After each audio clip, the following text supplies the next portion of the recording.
Bonjour à tous, il est 35, on va commencer. Bienvenue du coup pour ce nouveau BBL où on va parler K8S en passant par K3S. Alors pour ceux qui ne me connaissent pas, je suis Sébastien, je suis à la tête du collectif Beastie Job. C'est un collectif de freelance tech. Ce qu'on essaie de faire, c'est de mettre en relation des freelances et des donneurs d'ordre de manière plus simple, plus saine, plus transparente que ce que l'on peut constater dans le milieu. Si vous voulez en savoir plus, vous allez sur beastiejob.com. Donc voilà pour la petite autopromo. Aujourd'hui, c'est Philippe Charrière qui nous fait l'honneur d'être avec nous. Philippe bosse actuellement pour GitLab.com. Et c'est son côté je veux comprendre qui lui a poussé à creuser la partie K8S, K3S. Et il va nous expliquer tout ça. Bonjour Philippe. Bonjour, alors je vais partager mon écran. Normalement, je partage mon écran. Alors, ça ne marche pas. Ah oui, est-ce que je suis mis en présentateur peut-être? Non, parce qu'en fait, il me dit de partager ma caméra. D'accord. Ah oui, non, j'avais enlevé la caméra, donc Caméra. forcément. Et par contre, j'ai pas le bouton de partage de... Absolument, ouais, je vais te le rajouter. Juste avant, j'en profite pour faire un petit dessin tout moche. Et pour vous dire, voilà, j'ai réussi à faire une flèche, que si vous cliquez sur le truc là, vous pourrez augmenter la taille de la présentation normalement une fois qu'on sera en mode... Ah non, pas du tout, c'est en bas plutôt. Voilà, pas du tout, ça n'a rien à voir. Parce qu'en haut, tu vas réduire la présentation. De la réduire. Et en bas, là, en bas, ah, j'ai réussi. C'est là où vous allez pouvoir l'augmenter parce que comme il va y avoir pas mal de démos, c'est pas plus mal de l'avoir en plein écran. Donc, ceci étant dit, je vais te donner les droits pour faire ta présentation. Ça peut être pas mal. Voilà. Et moi, je vais disparaître. Bon bébé à tous. Et... Merci. Normalement, voilà, ça devrait apparaître. Super. Alors, bonjour à tous. Assez content de voir que j'en connais certains parmi vous. Donc, salut aussi à ceux que je connais. Merci Beastie Job pour me recevoir. Alors, très rapidement, parce que j'ai plein de choses à dire et c'est court. Donc, je m'appelle Philippe Charrière. Je suis sur le marché depuis 95, donc je fais partie des vieux. Si vous voulez me suivre sur Twitter, c'est 433g_org. Mon job, c'est Technical Account Manager chez GitLab. Donc, globalement, si le client ne sait pas qui pose une question, il vient me voir en me disant qu'il a un souci et qu'il faut que je me débrouille pour lui trouver une solution. Vous avez mon mail, vous pouvez l'utiliser si vous voulez me poser des questions. En parallèle de mon boulot, je suis aussi co-lead du GDG Lyon et IoT à Lyon. Donc, et puis, c'est tout. Je faisais plein d'autres choses avant, mais j'ai arrêté parce que je n'arrive plus à tout faire en même temps. Aujourd'hui, je vais vous parler de Kubernetes pour les devs. Alors, j'utilise deux outils pour ça, pour faire du kube. Du K3S, qui est une édition ou une distribution light de Kube. On peut même la faire tourner sur un Raspberry. Et Multipass, c'est une VM, non, c'est pas une VM, c'est un gestionnaire de VM ou un orchestrateur de VM fait par Canonical, donc ceux qui font Ubuntu. Et globalement, c'est exclusivement de la VM Ubuntu, mais c'est super simple à utiliser, c'est léger, c'est pratique. Donc, c'est pas mal. Donc, je l'utilise parce qu'en fait, je suis sous Mac. Donc, je ne peux pas installer un cube en natif sur le Mac. C'est pour ça que j'utilise des VM. Mais même quand je passe sur Linux, je mets mes cubes dans des VM. Kubernetes, pourquoi? Alors, ouais, qu'est-ce que c'est? Mais de manière très rapide. C'est un logiciel qui sert à gérer des containers. Alors, on parle d'orchestrateur de containers, mais globalement, c'est la gestion. On dit que c'est aussi un CAS, Container as a Service. Moi, je dis carrément que c'est un platform as a service. Alors, ça fait hurler quand on a dents. Parce qu'il me dit non, c'est un CAS, c'est pas un pass. Mais fonctionnellement, ça ressemble à la même chose. Si vous n'êtes pas d'accord avec mon vocabulaire ou que je me trompe, n'hésitez pas à le dire parce que en fait, je suis en pleine découverte de Cube. J'ai essayé plusieurs fois, ça m'a gavé. Et puis en février, pendant mes vacances, comme je skiais pas, je commençais à m'y remettre. Et puis le confinement a aidé à aller un peu plus loin. Donc, Kubernetes, vous l'installez sur un serveur ou dans une VM, peu importe. Et dedans, vos applications, elles tournent dans des pods. Alors un pod, globalement, c'est un container. Mais c'est un container avec des petits pouvoirs en plus. Donc là, j'ai 2 applications qui tournent dans mon cube. Une, c'est Hello, l'autre, c'est Hey. Moi, je fais des applications web, mais ça peut être autre chose. Et là, je suis on va dire, en mode monocluster. Et puis, si je peux stresser mes applications et vouloir faire du load balancing dessus, Kubernetes va pouvoir me permettre de scaler mon application et d'avoir 3 pods. On va dire l'équivalent de 3 containers. Et puis, si je veux scaler encore plus, je peux avoir un cluster qui est multinode. Donc, j'ai une deuxième node et les pods de mes applications vont se répartir sur les différentes nodes du cluster. Ce qui permet de mettre en œuvre en fait, des plateformes haute dispo assez facilement. Quand on se dit assez facilement, c'est relatif. Moi, pour l'instant, je ne sais pas le faire. J'ai monté des clusters multinodes avec K3S. Si j'enlève une node, mon cluster ne fonctionne plus. J'en suis encore un petit peu au début. Mais ça, on va dire c'est une version rapide de à quoi peut servir Kubernetes. Alors, pourquoi ce talk? Mon cauchemar depuis que je suis dans l'informatique, parce que surtout en plus quand je suis arrivé dans l'informatique, j'ai fait une année de master, enfin de DESS à l'époque, mais avant en fait j'avais fait une école de commerce, j'avais fait une prépa vétérinaire, j'avais fait un DugMass aussi, donc rien à voir avec l'informatique, ou très loin. Donc il y a plein de bases que j'ai pas. Donc dès qu'on parle DNS, réseau, système, cube, j'ai du mal. Et mes clients, en plus, il y en a qui utilisent Kubernetes. Donc, les réunions, des fois, les discussions sont compliquées. Et puis, j'avais envie de pouvoir tester mes applications en local. Donc, avoir un mini-pass en local. Et c'est en février 2020, pendant mes vacances, que je me suis dit, il faut réellement que je m'y mette et que je comprenne. L'objectif aujourd'hui, c'est de créer un cluster. On va le créer avec 3 nodes, voir quelques commandes de base, déployer une web app, la faire scaler en up et en down. Et ensuite, en fonction du temps, créer un volume pour voir ce que c'est. Déployer une base de données Redis. Et s'il reste un peu de temps, on verra, on parlera de Config-Map et peut-être de Prometheus et Grafana. De toute façon, tout ce que je fais, donc si on n'a pas le temps parce que je suis trop tête par exemple, ou s'il y a trop de questions, parce que vous pouvez poser des questions en même temps, c'est pas un souci, j'ai tout scripté, c'est tout détaillé, c'est reproductible. Et vous pouvez me pinguer en direct ou par mon mail ou sur Twitter et je balancerai tous les scripts avant la fin du week-end. Mais normalement, c'est monkey-proof. Si j'arrive à le faire, vous êtes censé arriver à le faire. Donc, ça, je vous l'ai dit. Et on devrait passer à la partie démo. Donc, je change d'écran. Est-ce que… Oui, c'est bon. Alors, est-ce que si vous êtes en plein écran, c'est visible pour vous? Ou est-ce qu'il faut que… Par exemple, je vais utiliser le premier script. Est-ce que vous voyez quelque chose? On me dit que oui, c'est bien. Donc, vous n'êtes pas tous binoculaires comme moi. C'est parfait. Alors, à un moment donné, sur mon autre écran, j'ai des notes. Donc, si vous avez un message… je vais essayer de réduire. Si vous avez un message à faire passer et que vous voyez que je ne réponds pas, n'hésitez pas à prendre la parole. Donc, alors, mes scripts, je suis sous Mac. Normalement, ils sont censés fonctionner sous Unix parce que la plupart des scripts sont exécutés dans les VM multipass. Je n'ai pas testé sous Windows parce que je n'ai pas de post Windows. Je pense que si vous avez un Git installé avec Git Bash, potentiellement, il y a une probabilité que ça marche. Mais honnêtement, je n'ai jamais testé. Donc, je suis désolé pour ceux qui ne font que du Windows. Donc, K3S, je vous ai dit ce que c'était. Ça vient de chez Rancher, ils font des trucs super. En fait, c'était un cube orienté à IoT. Multipass, je vous ai dit ce que c'était aussi. Bon, alors, pour l'installer, on ne va pas installer Multipass ni K3. Par contre, on va installer K3S parce que je vais créer un cluster. Alors, mon cluster, le script, il est… Bon, je vais quand même agrandir un petit peu. Hop. Et puis, j'agrandirai, je réduirai régulièrement.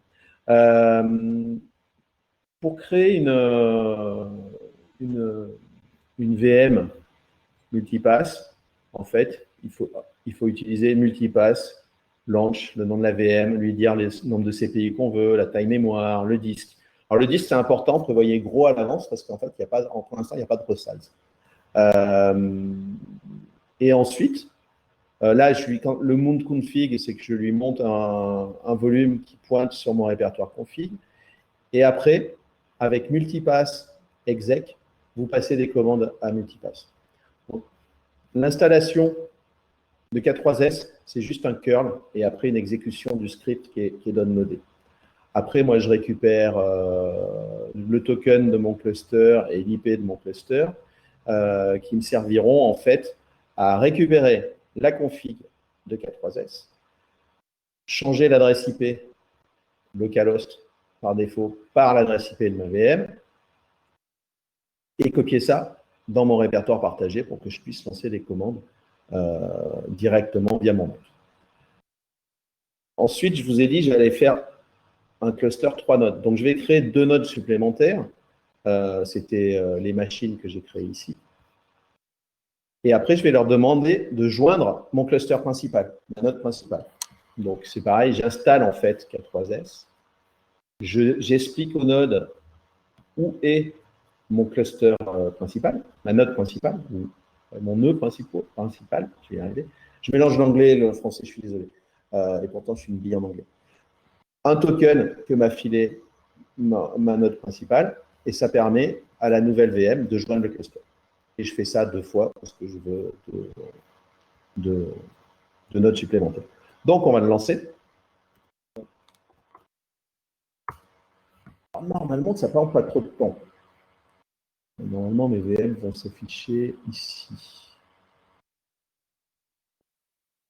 Alors, je dis normalement, ça ne prend pas trop de temps et en fait, ça s'est planté.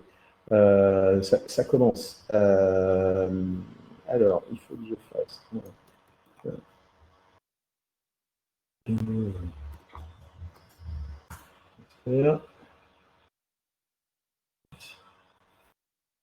Ça serait quand même cool que mon cluster ne se crée pas dès le début de la presse. Sinon, ouais, normal effet démon, Sébastien. Ouais, mais alors celui-là, quand même, ça serait vraiment ballot. Donc là, il est en train de me créer les VM. Je pense que j'avais oublié de les supprimer. Ça.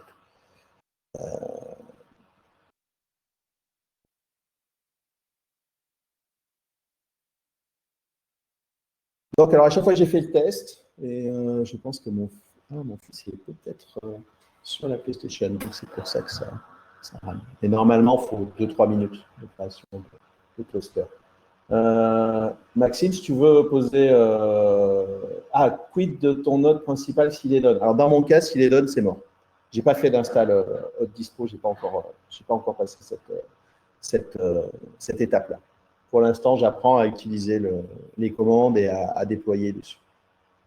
Mais très bonne question. On peut monter du cluster achat avec K3S. C'est expliqué sur leur site.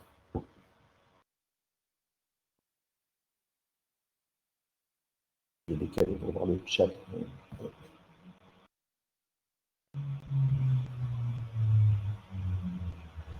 Donc, pendant qu'il fait ça, non, il ne m'a pas encore créé le fichier de config, donc je vais attendre un petit peu.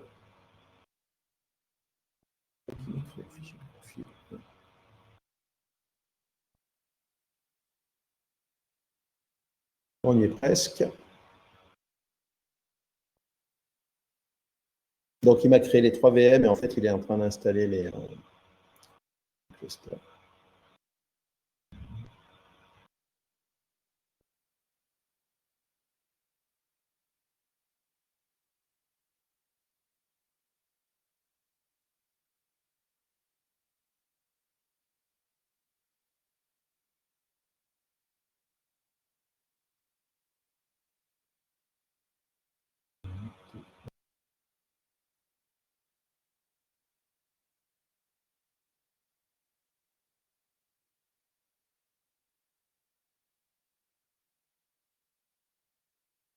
Sébastien, les K3S sont installés sur chaque nœud. Oui. Mais dans mon cas, c'est juste pour montrer qu'on peut répartir du pod parce que si tu enlèves un nœud, ça bloque le cluster. Et je ne m'étais pas trompé, mon fils était bien en train de jouer à Fortnite. C'est ça qui bloquait un petit peu ma connexion. Alors, il m'a généré un fichier de config qui est ici, que j'ai appelé k3s.yaml, avec ce qu'il faut. Là, c'est l'URL de mon nœud principal. Il y a un petit outil qui est super multipass uniquement OS image Ubuntu, oui, tout à fait. Mais vous pouvez après utiliser sinon un VirtualBox avec du Vagrant, ça marchera aussi.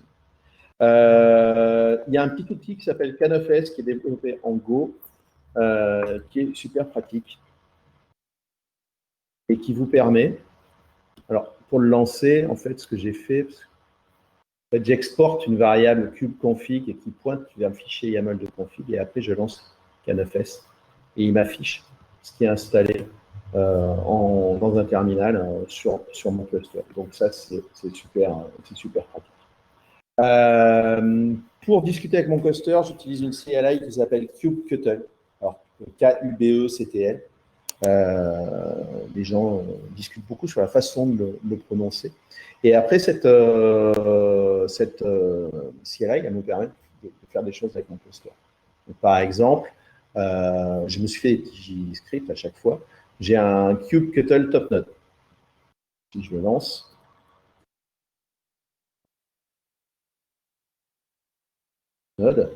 ça me permet de voir la consommation des différents nœuds de mon cluster.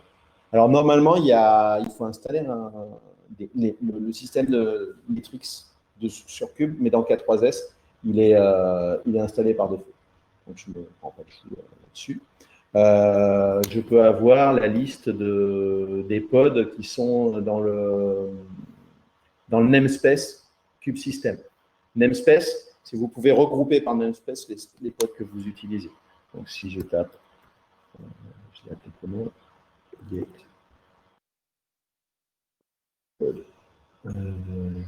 Système. Voilà, on va faire ça. Il liste mes pods, il me dit où ils en sont, la durée, est-ce qu'il y a eu des restarts, ou des choses comme ça. J'ai quoi d'autre comme commande? Alors après, j'ai plein d'autres petites commandes comme ça, mais que je laisserai dans le repository et que vous pouvez utiliser. Je fais par exemple celle-là, ça me donne des métriques CPU et mémoire sur mes pods. Ça peut être intéressant. Bon, dans K9s, vous pouvez les récupérer. Autre chose qui est super important, surtout si vous avez des pods à débugger, c'est la commande describe. Donc, c'est kubectl, describe, pods, et puis le nom du pod et le namespace dans lequel vous l'utilisez. Donc, par exemple, moi, je vais faire point describe. Alors, le nom du pod, malheureusement, ils ne les appellent pas pareil à chaque fois, donc je suis obligé de faire un copier-coller. Et ensuite, le namespace, comme une bille avec la ligne de commande et le namespace, j'ai dit que c'était cube.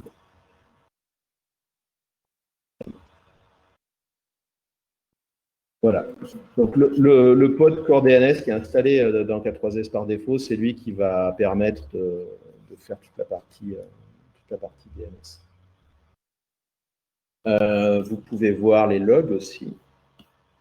Ce sera avec la commande kubectl log, le nom du pod, le nom du namespace. Alors, comme c'est chiant à taper, en fait, il suffit avec K9s, vous allez dessus, vous sélectionnez votre pod, vous validez, vous tapez L pour log et vous avez vos logs.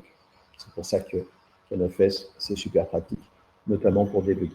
Et si vous faites un D pour describe, vous avez en fait toutes les informations qui correspondent à votre pod. Et si quelque chose s'est mal passé en montant le pod, vous le verrez dans le describe ou dans les logs.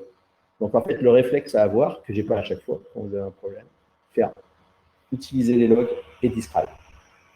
Donc, Core DNS, je vous l'ai dit, hein, ça sert de serveur DNS dans KS3. Il existe d'autres composants. Hein. Il y a sur les distribs Cube classiques, ça va s'appeler Cube DNS, mais vous pouvez mettre celui que vous voulez.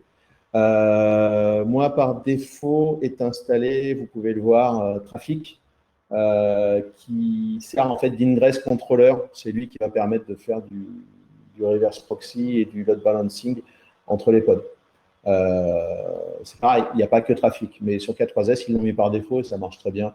Et en plus, c'est lyonnais, donc ça me va parfaitement.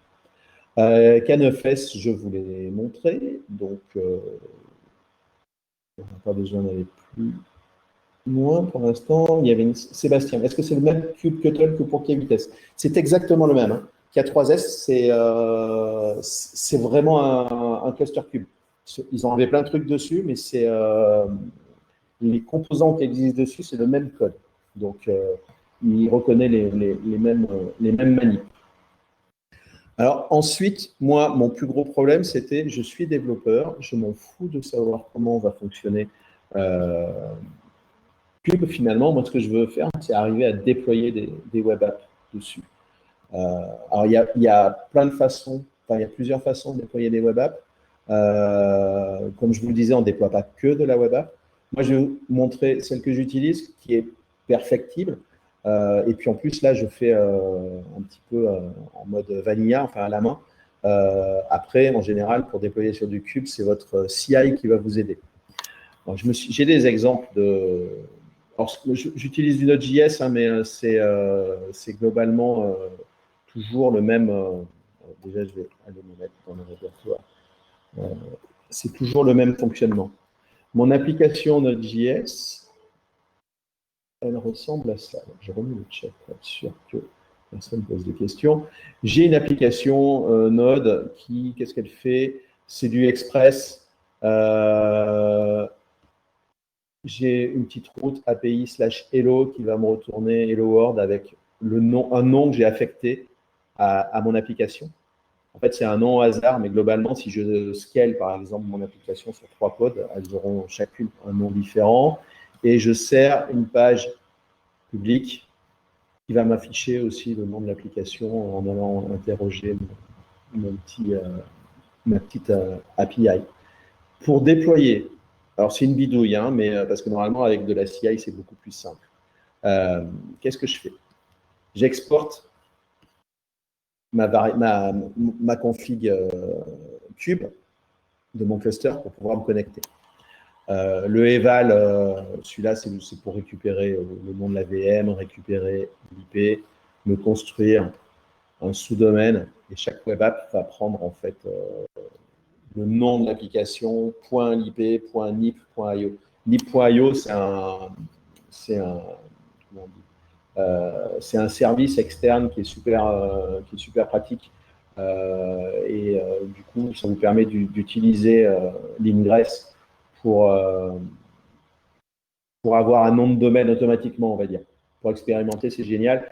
En fait, lorsque vous faites une requête DNS, le service va récupérer l'IP qui précède le nom de domaine, enfin l'URL nip.io, et renvoyer l'IP à la place. Et du coup, Cube sait se débrouiller avec l'ingress et avec Trafic pour pouvoir router sur la bonne URL. Alors, je vous l'ai dit, je ne suis pas bon en DNS, donc j'ai du mal à l'expliquer, mais je vais vous montrer comment ça marche, ça deviendra plus clair. Pour déployer sur Cube, il faut un container.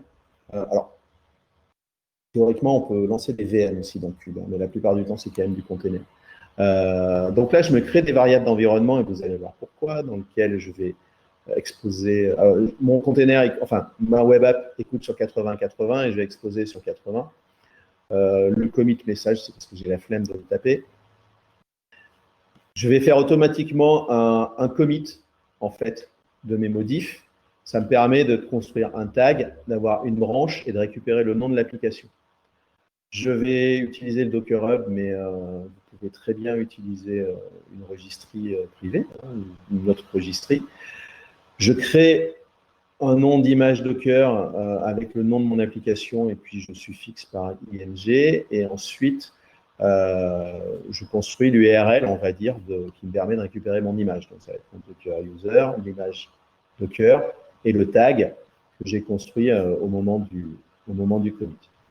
Je build, je tag, je pousse. Alors tout ça, c'est chiant à faire, mais avec de la CI, c'est super facile. Je définis on va dire un domaine pour ma web app, donc qui va prendre le nom de mon application et le sous-domaine. Donc c'était celui qui finit par nip.io. Mon namespace, là, je vais déployer dans default, mais vous pouvez choisir le namespace que vous voulez. Et ensuite, j'ai un petit utilitaire qui existe à la fois sous Unix et sous Mac qui s'appelle envsubst et qui va récupérer toutes mes variables d'environnement et les substituer dans un manifeste YAML qu'utilise Cube pour déployer. Et je vais vous montrer à quoi il ressemble. Et après, avec kubectl, je vais faire un kubectl apply-f pour fichier. Le fichier YAML, le manifeste que j'ai déployé, que j'ai généré, pardon, dans le namespace qui est défaut.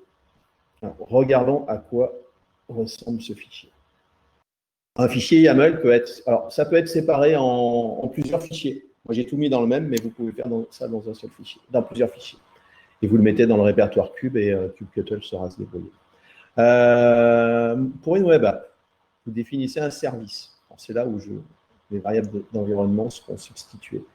Vous exposez un port, vous donnez le port d'écoute de votre application. Votre service, il est déployé. Donc, en fait, pareil, j'explique metadata, c'est pour expliquer que le nom du déploiement s'appelle, dans mon cas, ça va être Hello.js. Les sélecteurs, je ne sais pas trop à quoi ça sert, mais je l'utilise parce qu'il faut le mettre. Et ça permet de rechercher aussi les pods. Les réplicas, par défaut, c'est-à-dire le nombre de pods pour l'application, c'est 1. Je vais le laisser, je l'ai mis en commentaire, on verra comment se caler plus tard. On n'est pas obligé de passer par le manifeste. Je lui dis que je vais utiliser un container dont le nom est application name. L'image, c'est l'image que j'ai construite tout à l'heure dans mon fichier shell. Je lui redonne le port du container. Image pool policy, c'est always. Donc, globalement, ça veut dire que tu te débrouilles comme tu veux, mais tu essayes de recharger l'image si tu n'arrives pas à la voir. Et ensuite, l'ingress, c'est ce qui va me permettre de définir une route, finalement, pour pouvoir accéder et exposer à l'extérieur de mon cluster ma web app. Donc, ce qui est le plus important, en fait, c'est le nom qui est ici. C'est donc host, c'est le nom de domaine que j'ai construit. Et on va voir à quoi ça ressemble. Mon Dockerfile, il est tout simple, c'est du Node. Je copie les fichiers dont j'ai besoin, je fais mon npm install et après mon npm start. Je n'ai pas de questions. Olivier, sur mon écran, l'image est figée. Est-ce que c'est que pour Olivier ou est-ce qu'il y a d'autres personnes pour qui c'est figé aussi? Pas ici, donc c'est que pour Olivier. Olivier, je suis désolé. S'il faut, je te ferai une session rien que pour toi. Je vais déployer mon image. Alors, je vais d'abord lui mettre. Je vais changer là un petit truc. Donc, je ne fasse pas de faute d'orthographe. J'espère que c'est comme ça que ça s'écrit. Je sauvegarde. Et je vais lancer mon deploy. Donc, mon deploy, il fait un commit, il construit un container, il génère un manifeste et kubectl utilise le manifeste pour déployer sur Cube. Donc, je fais mon deploy. Il construit l'image.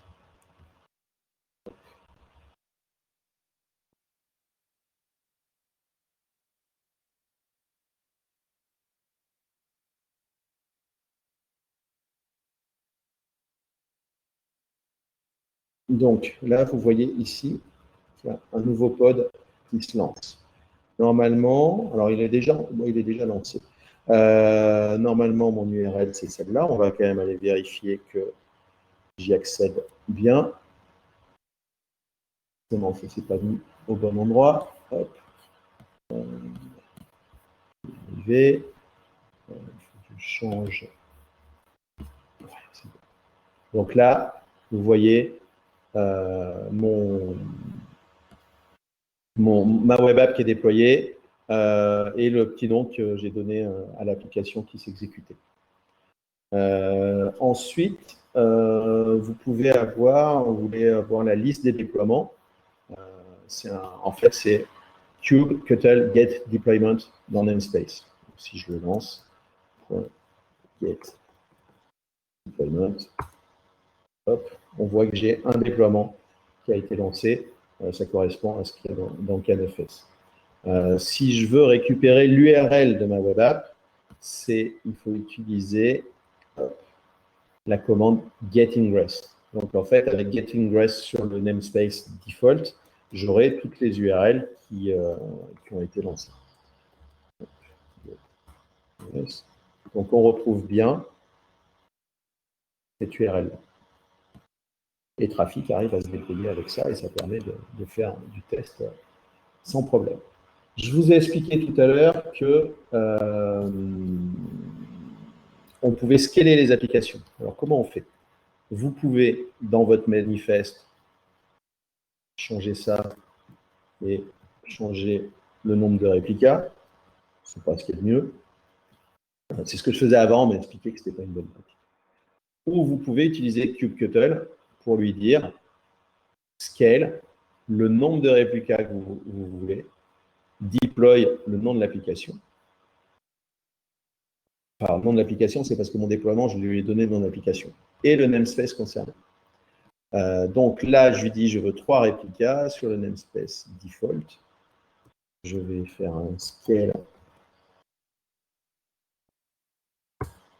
free.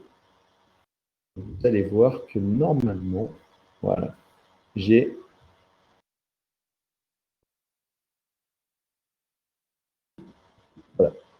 mon cluster, mon pod qui est en train de se multiplier. Si je vais dans log, on voit qu'il dit web app coolmoon is listening. Si je vais sur un autre pod, j'aurai la même chose, mais avec un autre nom de web app. C'est whiteshell. Si je retourne sur ma web app et que je fais un refresh, on voit que à chaque fois, ça change de nom parce qu'en en fait, le load balancing est géré automatiquement. Quand tu scales avec kubectl, c'est persistant ou pas? Là, dans ce cas-là, ça sera persistant. Après, je n'ai pas prévu de le montrer parce que il faut que je trouve des bons réglages. Il y a un système de scaling horizontal sur les pods. Il y a même un système de scaling sur les nodes. Et là, du coup, au bout d'un moment, ça va déscaler. Là, j'ai fait un scale, je ne sais pas si statique, c'est le bon terme, mais ça va rester à 3 pods. Est-ce que ça répond à ta question, Cyril? À peu près. Sinon, tu sais comment me joindre pour. Et sinon, je peux faire un scale à 1 pour déscaler. Donc là, je le fais manuellement. Mais il y a des fonctionnements qui existent. Je me rappelle plus. Horizontal Pod Scaler qui permet de. Ah, si je redéploie, si j'éteins et rallume le cluster, est-ce que ça remonte à la même échelle ou ça repart du manifeste? Ça repartira du manifeste. Donc, dans ton cas, il faudrait que tu modifies le manifeste, en fait, et après que tu fasses un apply de manifeste. Dans ce cas-là, ça sera permanent. Voilà, tu y arrives. Donc, c'est pas beaucoup plus compliqué que ça pour scaler. Alors après, comme vous êtes dev, normalement, si vous voulez faire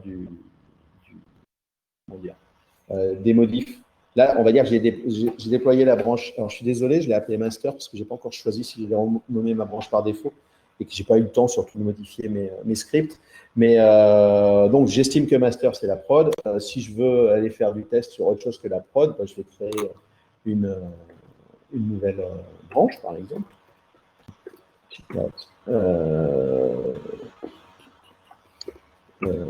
pas d'idée. Démo, ça n'existe pas déjà. Perdu. Hop. Et ensuite, je vais aller modifier quelque chose dans Hello. Je vais rajouter une citrouille. Hop. Et je fais un deploy.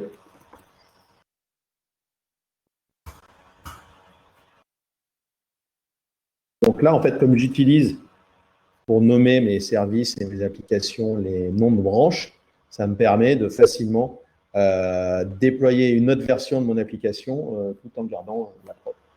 Alors là, je fais tout sur le même cluster. Donc, vous voyez, là, j'ai ma prod qui est sur 3 pods et j'ai mon… alors, on pourrait utiliser les namespaces aussi pour séparer ça, bien sûr. Et j'ai mon autre application qui, alors avec une URL différente, vous voyez, c'est plus master, c'est Beastie. Et si je clique dessus, il va me mettre dans le bon navigateur. Non, bien sûr que non. Je vais récupérer l'URL. Je vais la mettre ici. Donc, j'ai bien un modif qui a été pris. Donc, pour faire des tests, c'est super pratique. Donc, et si je fais on va y arriver, si je fais un get ingress, vous voyez que dans default, j'ai bien 2 ingress différents. Excusez-moi. Je peux supprimer mon déploiement. Donc là, ce que j'ai mis dans mon script, c'est un cube delete, le déploiement, le nom du déploiement, le namespace concerné. Et pareil pour l'ingress, parce que j'en ai plus besoin. Donc, je le supprime. Si je vais dans l'ingress, on voit que j'ai bien supprimé mon ingress de test. Et ensuite, je peux… Alors, vous voyez que dans mes pods, il a disparu aussi. Et je peux faire donc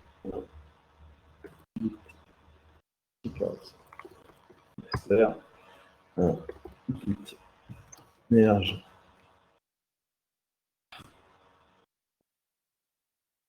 et hop, et ensuite un deploy.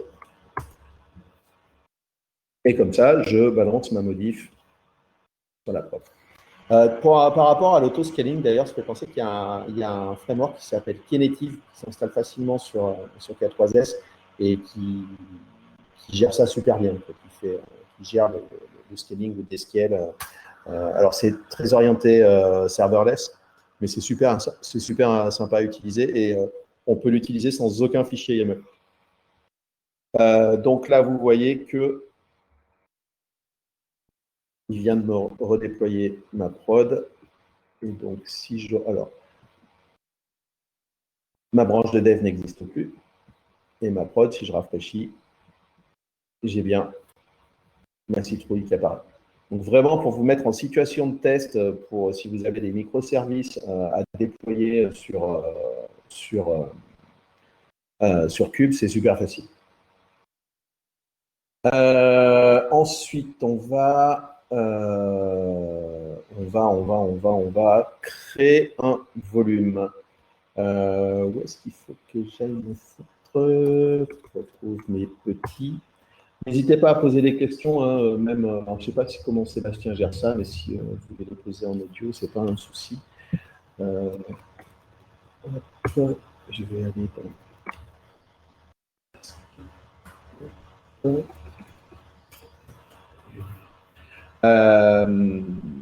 de base, un pod, c'est enfin un container, c'est il n'y a pas d'état, c'est pas conservé. Si vous arrêtez votre container et qu'il y avait des données dedans, vous redémarrez, vous perdez les données. C'est pour ça qu'on crée des volumes. Donc moi, je me suis fait un petit script, je crée mon volume. Alors, je vais d'abord créer un namespace que j'ai appelé training pour avoir un namespace différent. Hop. Alors ça, on ne le voit pas apparaître tout de suite.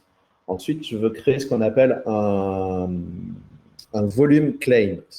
En gros, je dis, je veux réserver de la place à un endroit pour mon volume.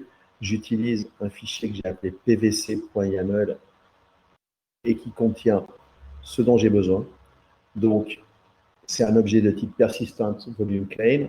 Le nom, je l'ai appelé local paste pvc. Vous donnez le nom que vous voulez. Il est read-write. Il est local paste, c'est-à-dire c'est enregistré sur ma machine. Et je lui demande 10 mégas. Donc, si je fais ça,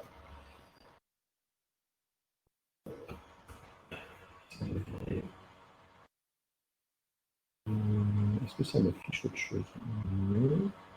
Maintenant, je vais aller créer un pod avec une image que j'ai. Est-ce que je l'ai préparé, mon image? Je pense qu'elle est sur le Docker Hub, qui va contenir des outils et qui vont pointer justement sur le volume que j'ai créé.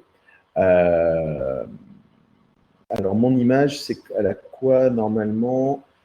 C'est une image Docker avec, dedans, j'ai Midnight Commander, j'ai Nano, curl, Node.js, Redis. Des petits trucs qui me servent à faire mes bidouilles. Donc, pour créer mon pod, j'ai un fichier que j'appelle pod.yaml. Dedans, il y a ceci. Je lui dis, alors, tu utilises cette image. Donc, c'est l'image que j'ai sur le Docker Hub avec tous mes outils. Le command sleep 3600, c'est pour que en fait, l'image, quand elle boot, elle reste accessible et pas qu'elle s'arrête tout de suite. Je lui dis, tu montes le volume sur le répertoire data. Et mon volume, que j'ai appelé myVolume, il utilise le persistent volume claim que j'ai créé tout à l'heure et qui s'appelle local pass PVC. Donc, je vais le créer. Celui-là. Hop. Et vous voyez qu'il est en train de créer quelque chose. Là, il l'a créé et il est passé où?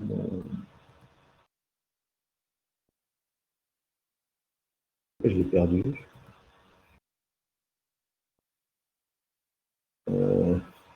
Ah voilà, c'est parce que j'avais pas assez de place. Il m'a créé mon volume, mon training, mon volume test. Ensuite, je voudrais pouvoir accéder à mon pod à l'intérieur. Donc pour ça, on utilise la commande kubectl exec, le nom du namespace et le nom du pod qu'on veut utiliser. Donc, je vais faire. Donc là, en fait, je suis dans le shell. Donc je vais dans data. Et là.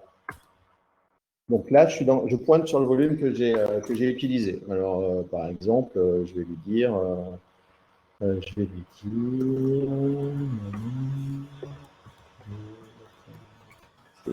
Hop.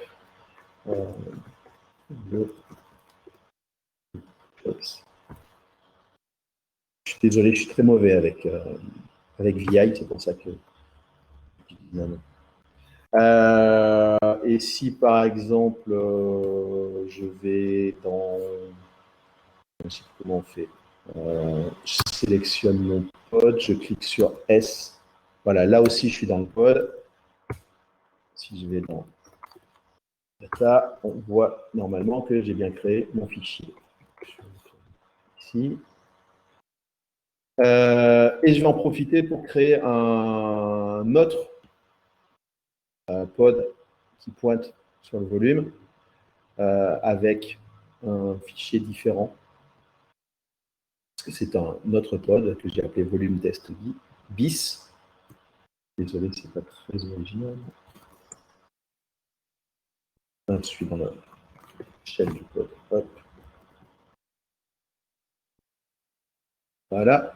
Donc, normalement, il devrait me créer un deuxième pod. Si je vais dessus, non pas dans les logs, dans le shell, je vais dans data, je fais un ls, vous voyez que il y a toujours le fichier. Donc, on peut faire pointer différents pods sur le même volume. Il y a bien le contenu dont j'avais parlé tout à l'heure.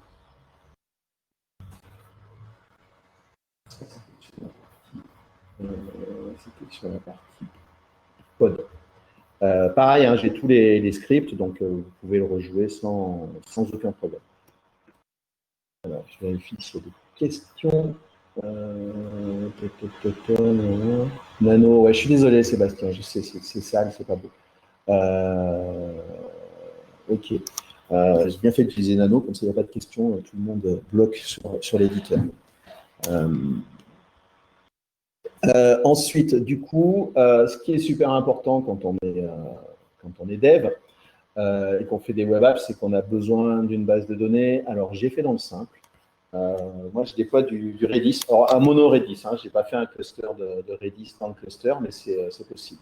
Cyril, peut-on déclarer le volume de telle sorte qu'un seul pod à la fois peut y avoir accès?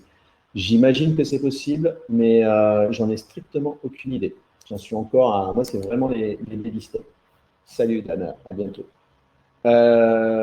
Du coup, je vais aller dans mes scripts pour déployer du Redis. Hop. Donc là aussi, je vais créer un namespace. Cette fois-ci, je l'appelle database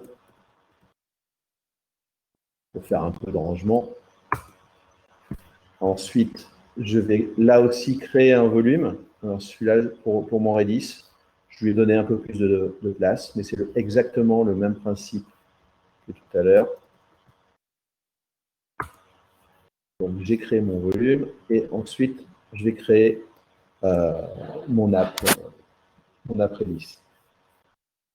Donc là, le redis.yaml, je ne l'ai pas inventé, je l'ai repompé. Il ressemble à ceci. Alors j'ai mis qu'un réplica, je lui ai donné un rôle. Le rôle, en fait, vous pouvez l'appeler comme vous voulez, en fait. Là, j'ai fait un effort. En fait, le rôle, c'était master. J'ai changé de nom parce que en ce moment, ça peut poser des soucis. Je lui ai dit que les données seront dans data, donc sur mon volume. Je lui donne son port par défaut. Et ce qu'il faut pour exposer le service Redis. Je vais le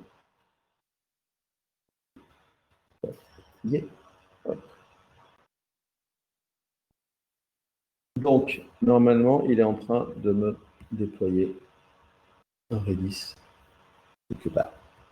Super. Ici, donc ça, j'ai le pod, je l'ai fait. Maintenant, je vais me créer, comme tout à l'heure, j'ai créé un pod utilitaire avec une image.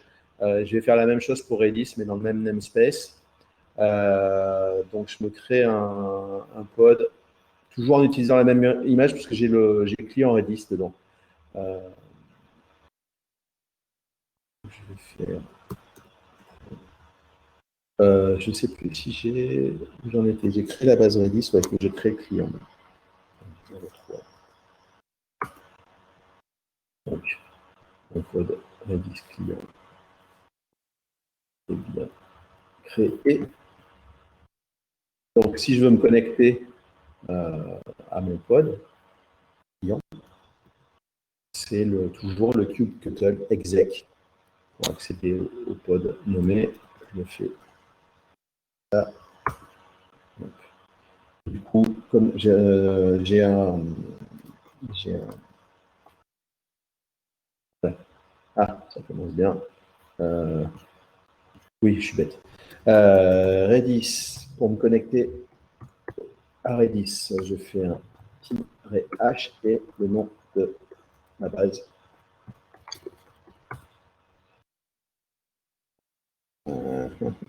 J'ai envie de pleurer. Qu'est-ce que j'ai oublié, mon chien? J'ai ma base qui est là. Est-ce qu'elle est lancée? Describe.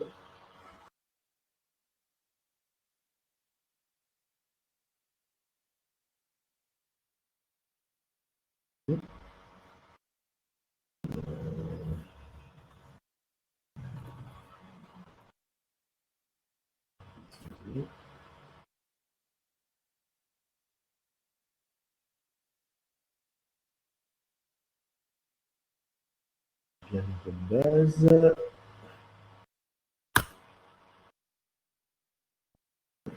On va faire. On va voir si ça marche mieux ou pas.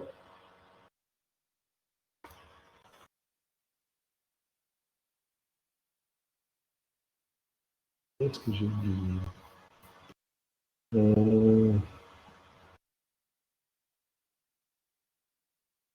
J'ai créé mon volume, j'ai installé la base Redis, j'ai créé un pod utilitaire.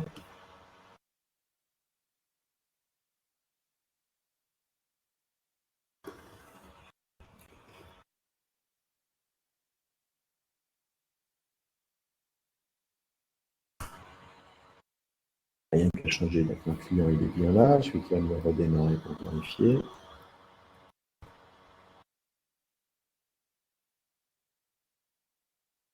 Je vais le créer.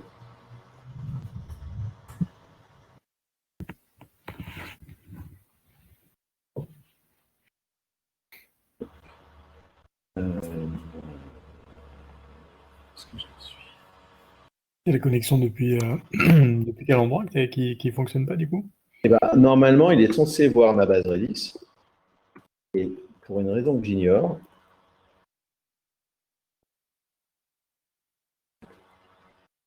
en plus, il m'a foutu dehors ce coup.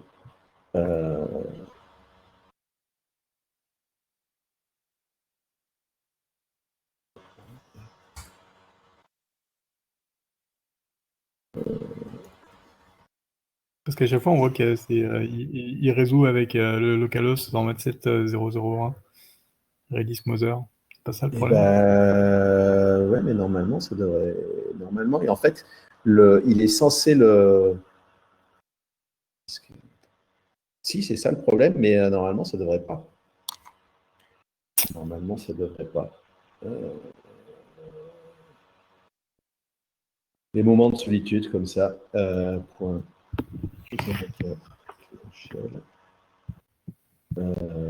Redis. J'ai oublié mon machin.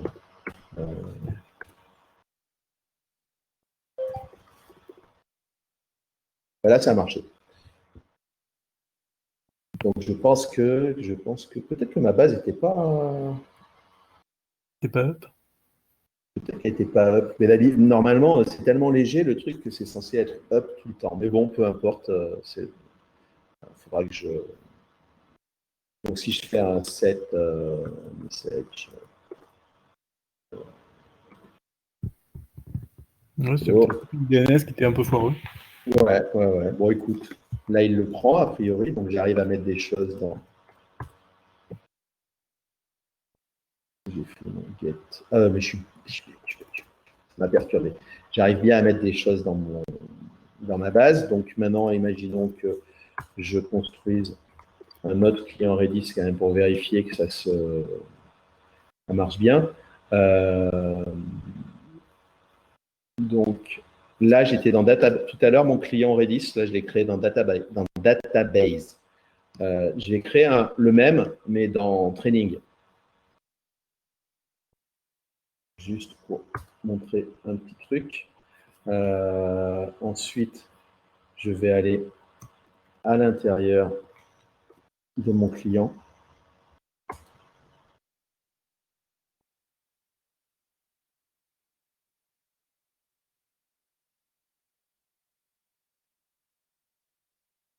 En fait, je vais trop vite.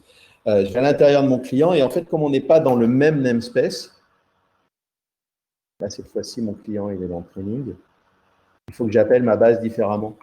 En fait, il faut que je lui donne le chemin, en fait, que je lui dise que ma base, elle est en fait dans le namespace database. Donc, si je fais un Redis i-h, cette fois-ci, c'est toujours Redis Mother, point, le namespace de ma database. J'ai appelé database. Là, si je fais un get message, je récupère bien mon message. Donc, je suis bien connecté à la même base. Ce petit truc, c'est tout bête, mais après, quand vous définissez les chaînes de connexion dans les variables d'environnement de vos web apps, il faut juste penser à ça. Notamment si vos applications ne sont pas dans le même namespace que votre base. Et en général, elles ne seront pas dans le même namespace que la base. Je suis encore dans les temps, non, je pense.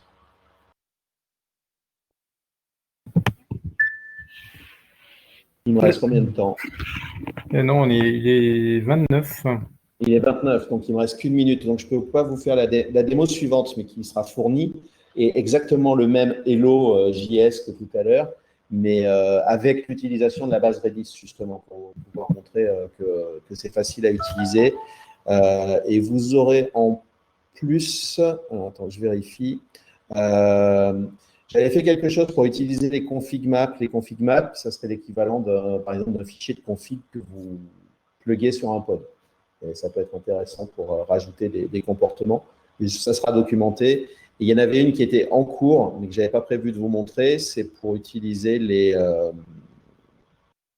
ce qu'on appelle le horizontal pod autoscaler, ce dont je parlais avec Cyril tout à l'heure. Qui permet en fait de donner des limites à votre pod, et quand il est stressé, eh ben, tout seul, il va augmenter. Et on peut faire la même chose avec les nodes, mais c'est quelque chose que je n'ai pas encore essayé. Du coup, si vous avez des questions, il reste à peine 1 minute. Vous pouvez, ou sinon, vous savez me joindre, et puis je vais laisser le mail, et Twitter, tout ça.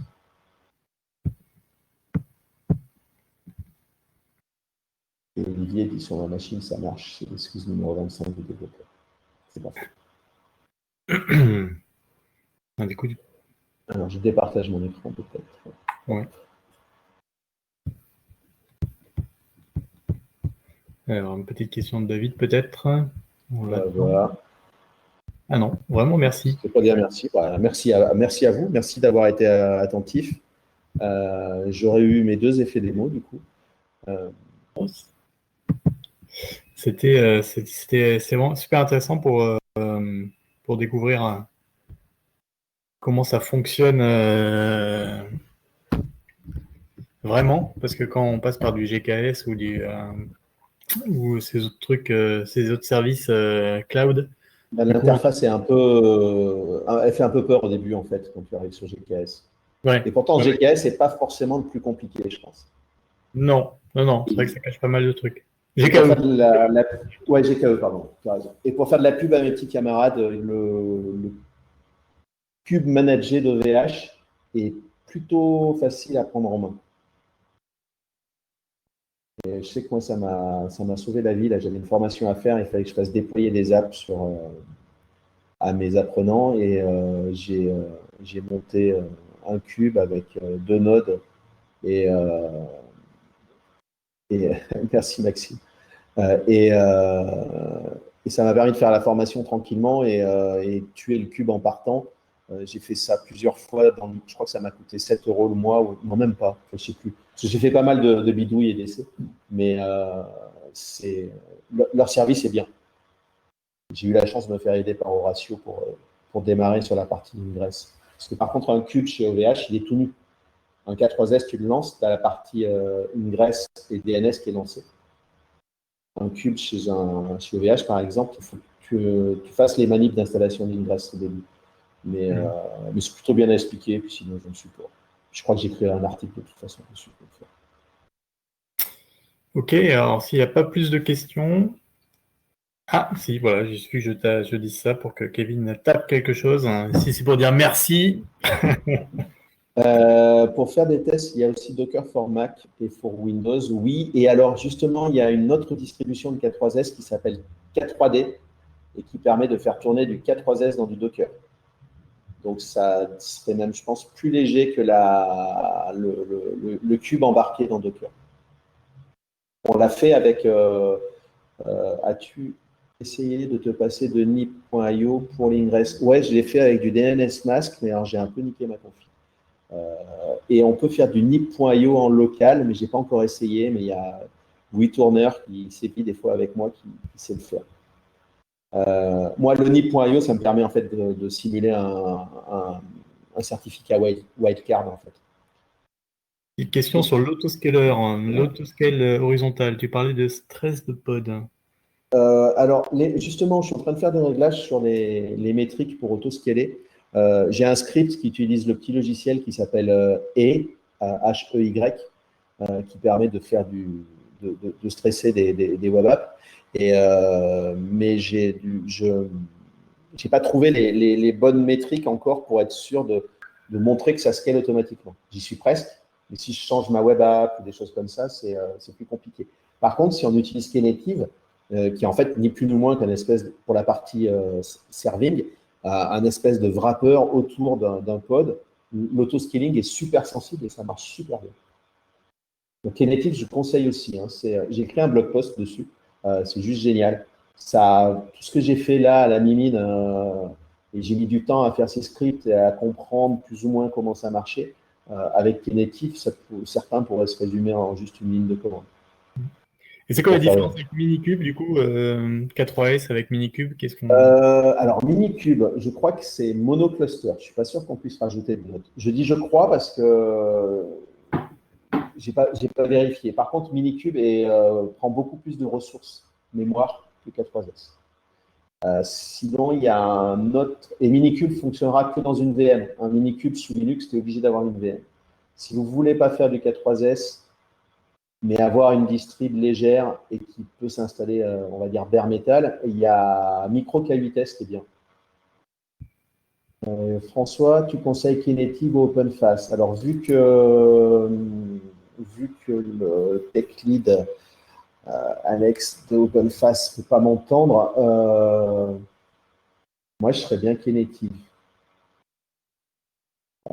C'est un peu moins opinionated que OpenFast. Mais j'adore OpenFast. Après, les cibles ne sont pas tout à fait pareilles. Knative, c'est du serverless et ce n'est pas du function as a service. Par contre, on peut faire tourner des pods OpenFast sur du Knative. Si vous voulez faire du function as a service, OpenFast, c'est idéal. Mais on peut faire tourner des web apps classiques dans OpenFast. Si vous voulez avoir un fonctionnement qui ressemble plus à du PaaS, Knative, c'est top. En fait, j'aime les deux. Mais ils ne sont pas tout à fait la même finalité. Question bête, pourquoi tu n'utilises pas le Kubernetes qui est directement dans le Docker format pour ne pas utiliser Docker? Parce que ça me fait une couche. C'est pas parce que j'aime pas Docker. Hein. Bon, alors, pour la démo, là, en l'occurrence, j'ai utilisé Docker pour pouvoir pousser. Mais moi, ça m'élimine une couche, donc ça va plus vite. Et puis le K3S est un vrai. Enfin, tu te mets en situation d'avoir un vrai cube. Et si tu veux monter des nodes, tu montes des VM, ou tu peux monter même une node qui n'est pas sur ton poste, mais qui est sur un Raspberry ou sur un autre ordi. Et tu es dans une situation plus classique que dans un Docker qui te rajoute une espèce d'encapsulation réseau. Mais par contre, avec Louis, c'est surtout Louis qui arrive, moi j'arrive à l'utiliser, lui il arrive à le faire. On a monté un GitLab dans K3D, donc dans K3S qui est dans Docker, et on fait du déploiement sur le cube à l'intérieur. Ça marche aussi très bien. Mais moi, j'ai plus des. En fait, quand je l'utilise avec GitLab, j'ai des runners qui sont dans le cube et qui vont builder les images avec des Canico. Et du coup, je peux désactiver le Docker de ma machine pour avoir un truc en moins qui s'exécute. Mais c'est purement parce que je bosse en local. J'ai une petite question un peu plus décalée. Tu as entendu parler de Nomad? Oui, mais je n'ai jamais essayé. Mais on commence à en reparler régulièrement. Donc, Ouais, il semblerait que ce soit une bonne alternative à Cube. ouais, j'ai bien Mais envie je de n'ai faire. pas testé, juste entendu parler, mais j'en ai entendu que du bien. Ouais, moi je commence à gratter. J'espère bien pouvoir faire une présentation sur Nomad justement pour voir Ouais. comment a évolué le produit. Parce qu'au début, il était assez brut de fonderie. Il y avait un gros gap avec K8S, mais il semblerait que ça diminue pas mal. Et du coup, par contre, les difficultés de se mettre à niveau sont quand même bien aplanies avec Nomad. Mais bon, j'en sais pas plus pour l'instant. Mais bah, écoute, plutôt que d'y jeter un coup d'œil, je vais attendre que tu fasses ta presse. D'accord, ça marche. Je pense qu'avec une bonne intégration sur Promox VE, ça fait une solution assez souple et puissante. Alors attends, Promox VE, c'est quoi? Ça me dit quelque chose, j'en ai entendu. Olivier, c'est quoi? Hyperviseur libre, d'accord, ok.